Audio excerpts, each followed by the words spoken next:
Hi friends, welcome to our channel.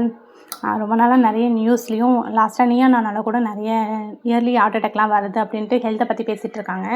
அதனாலே கொஞ்சம் நம்ம ஹெல்த்தை நல்லா பார்த்துக்கணும், கேர்ஃபுல்லாக இருக்கணும். நம்மளுக்கும் நியர்பை 30 ஆகிடுச்சு அப்படின்ட்டு ஒரு மைண்டில் போயிட்டுருக்கு.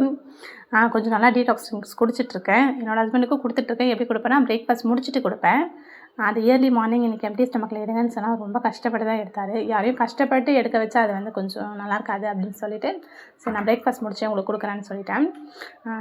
நான் கொஞ்சம் நிறைய காம்பினேஷனில் பண்ணுவேன். இன்றைக்கி என்ன காம்பினேஷனில் பண்ணேன்னு பார்த்தீங்கன்னா, கொஞ்சம் சுடு தண்ணி அந்த பாத்திரத்தில் தண்ணி வச்சுட்டு கொஞ்சம் சூடாகிட்டே நம்ம போட்டுக்கிட்டே இருக்கலாம்னு சொல்லிட்டு செம்பருத்தியோட இதழ், இஞ்சி, பெரிய நெல்லிக்காய் வந்து குட்டி குட்டியாக பீஸ் பண்ணிக்கிட்டேன், கொட்டை இல்லாமல் விதை இல்லாமல். நெக்ஸ்ட்டு பார்த்திங்கன்னா ஜீரகம், பெருஞ்சீரகம், மிளகு, மஞ்சள் பொடி, உப்பு போட்டு ஒரு மீடியம் ஃப்ளேமில் 10 மினிட்ஸ் வந்து வச்சு எடுத்துக்கிட்டேன். இது கொஞ்சம் சூடாக குடித்தா தான் நல்லாயிருக்கும். சப்போஸ் நீங்கள் செஞ்சுட்டு ஆறிடுச்சுன்னா கொஞ்சம் மறுபடியும் சூடு பண்ணி எடுத்துங்க, இல்லைன்னா லைட்டாக கசப்பு எடுக்கிற போல் ஆகிடும். நெக்ஸ்ட்டு வந்து டிஃபனுக்கு வந்து சிம்பிளாக ஃப்ரூட்ஸு கொஞ்சம் லைட்டாக செஞ்சுக்கலாம்னு யோசிச்சுட்டு, லஞ்சுக்கு பார்த்திங்கன்னா மாங்காய் சாதமும் அவரைக்காய் பொரியலும். நிறைய பேர் கேட்குறீங்க என்ன வெரைட்டிஸ் வந்து அதிகமாக பண்ணுறீங்கன்னு. என்னோடய ஹஸ்பண்ட் வந்து கொஞ்சம் சம்டைம் ட்ராவல்லையும் வந்து சாப்பிடுவார். அப்போ வந்து குழம்புலாம் ஊற்றினா கஷ்டப்பட்டு ஒரு பிசைஞ்சு சாப்பிடணும், கீழெலாம் செஞ்சோன்னு யோசிப்பேன்.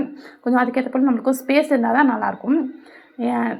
இல்லைனா வந்து நம்ம கலந்து வச்சிட்டான்னு பார்த்தா ஒரு 3 o'clock 4 o'clock கூட அவருக்கு சாப்பிட்றதுக்கு ஆகிடும். அப்போ வந்து நம்மளுக்கு சம்டைம் ஒரு மாதிரி இருக்கும், ரொம்ப கலந்து மார்னிங்கே வச்சுட்டோன்னா. அதனால தான் வெரைட்டி ரைஸ்னால் ஒரு ஸ்பூன் போட்டு சாப்பிட்டுக்குவாருன்னு கொஞ்சம் செய்வேன். அவர் வீட்டில் இருக்கும் போதே இல்லை நைட் டைமில் வந்து நான் குழம்பு எடுத்துக்குவேன், குழம்பு போல் செஞ்சு வைப்பேன். என்னோடய ஸ்டைல் அவரைக்காய் பொரியல் பார்த்திங்கன்னா, கடாய் வச்சுட்டு எண்ணெய், கடுகு, உளுத்தம்பருப்பு, கடலைப்பருப்பு, கருவேப்பிலை போட்டுட்டு காஞ்ச மிளகாய் வேணா போட்டுக்கலாம். நான் இன்றைக்கி போடல.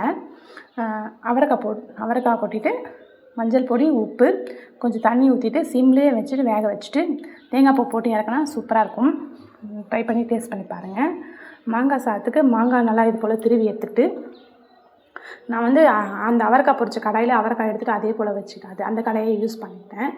அதில் எண்ணெய், கடுகு, உளுத்தம்பருப்பு, கடலைப்பருப்பு. இந்த ஸ்டேஜில் உங்களுக்கு வேர்க்கடலை வேணும் இல்லை முந்திரி வேணும்னா முந்திரி போட்டுக்கலாம். நான் இன்றைக்கி போடல. இந்த சாதத்துக்கு தேவையான காரம் வந்து பச்சை மிளகாய் மட்டும்தான். உங்களுக்கு தேவையான பச்சை மிளகாய் போட்டுட்டு மாங்காய் எடுத்து கொட்டிங்க. மாங்காய் கொஞ்சம் ஹார்டாக இருந்ததுன்னா கொஞ்சம் நல்லாயிருக்கும், நம்ம திருவதுக்கும் நல்லாயிருக்கும், டேஸ்ட்டும் நல்லாயிருக்கும்.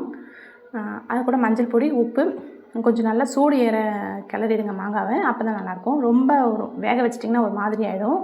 சூடு ஏறினதுக்கப்புறம் சாதம் கொட்டி கிளறு. கொஞ்சம் கொத்தமல்லி அதிகமாக போட்டிங்கன்னா இந்த சாதத்துக்கு சூப்பராக இருக்கும்.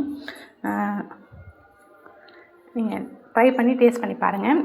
ஓகே ஃப்ரெண்ட்ஸ், என்னோடய வீடியோ பிடிச்சிருந்தா லைக் பண்ணுங்கள், கமெண்ட் பண்ணுங்கள், சப்ஸ்கிரைப் பண்ணுங்கள். டாடா, பாய் பாய்.